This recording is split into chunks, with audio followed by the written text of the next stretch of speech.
Aujourd'hui, en France, 20% des salariés sont en situation d'aidance. Ils aident un proche, une mère, un enfant, un oncle, à vivre au quotidien. Cela représente environ 50 000 travailleurs à La Réunion. La période de pandémie, dans laquelle nous sommes toujours, a aggravé leur situation. Des structures de répit ont fermé. Le télétravail a pu priver certains aidants d'une bouffée d'oxygène. À la clé, des situations terribles. Des gens qui ne dorment plus pendant des mois, par exemple, avec toutes les conséquences sanitaires et sociales que cela peut avoir pour eux. Nous allons vous présenter la démarche paritaire menée au sein de la Caisse régionale du Crédit agricole de La Réunion concernant les salariés aidants. Un travail entamé avec la mutuelle CRC et le cabinet Interfacia. L'initiative a débuté il y a plus d'un an, percutant le début de la crise Covid-19. Objectif, sensibiliser les entreprises, informer les salariés, leur fournir des outils concrets. Didier Esteb est le directeur général adjoint de la Caisse régionale du Crédit agricole de La Réunion. Il nous en dit davantage. Bonjour Monsieur Esteb, vous êtes directeur général adjoint du Crédit agricole mutuel de La Réunion. Votre entreprise a entamé une démarche de soutien aux salariés aidants. Pouvez-vous nous présenter cette démarche ? Oui, bonjour Guilhem. En effet, le Crédit agricole a souhaité s'inscrire dans un accompagnement des salariés aidants en s'associant avec le groupe CRC à La Réunion et également un cabinet spécialisé Interfacia basé sur Paris. Depuis quand travaillez-vous sur le sujet ? Nous avons lancé une initiative depuis le mois de mars 2020 en spécialisant et en dédiant 2 salariés à temps plein sur cette démarche, à la fois pour sensibiliser le grand public sur ce sujet des aidants familiaux en entreprise, mais également pour sensibiliser les entreprises réunionnaises sur cette thématique, et puis enfin apporter des outils de formation auprès des aidants, des managers et des équipes RH. Vous voulez nous présenter ces outils d'ailleurs rapidement ?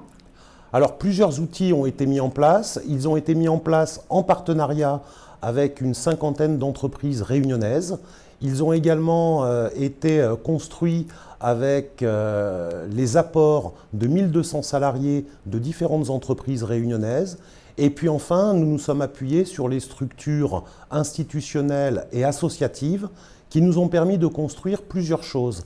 Tout d'abord, un guide grand public qui permet à quelqu'un qui est en situation d'aidance, d'une personne âgée, d'une personne en situation de handicap ou malade, de pouvoir s'y retrouver sur l'ensemble des dispositifs auxquels il peut prétendre.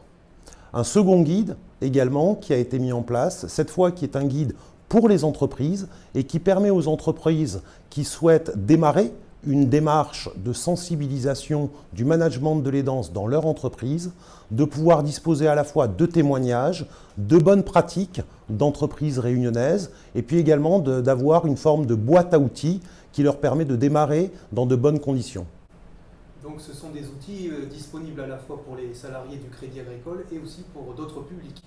Tout à fait. Ce que nous avons souhaité, c'est continuer dans une démarche de qualité de vie au travail au sein de la Caisse régionale et d'aider nos collaborateurs, mais également en tant qu'entreprise territoriale, de pouvoir en faire bénéficier l'ensemble du territoire. Et donc, ça a été mis à disposition de l'ensemble du grand public et des entreprises réunionnaises, à la fois sur des formats de guides papier, mais également sur des formats de livres électroniques. Et enfin, pour terminer, pourquoi avez-vous voulu initier cette démarche ? D'abord parce que c'est un sujet de société. À La Réunion, nous avons 50 000 aidants familiaux et on sait que dans la plupart des entreprises, 20% des salariés sont en situation d'aidance. Nous avons déjà, au sein de la Caisse régionale de Crédit agricole, mis en place un fonds de solidarité pour des congés solidaires. Nous avons aujourd'hui plus de 50% de nos collaborateurs qui donnent sur ce fonds de solidarité pour les collaborateurs victimes d'un accident de la vie et qui sont en situation d'aidance. Et nous avons également créé un fonds de solidarité en euros qui permet également d'attribuer des aides sociales complémentaires. Et au-delà de ces dispositifs, de pouvoir mieux former les équipes RH, mieux informer nos collaborateurs et aussi mieux les former dès lors qu'ils sont en situation d'aidance. Monsieur Esteb, je vous remercie. Eh bien, merci à vous et puis bon courage à tous les entrepreneurs qui, à nos côtés, sont là pour faire avancer le territoire et régler avec nous, à nos côtés, les difficultés auxquelles il est confronté.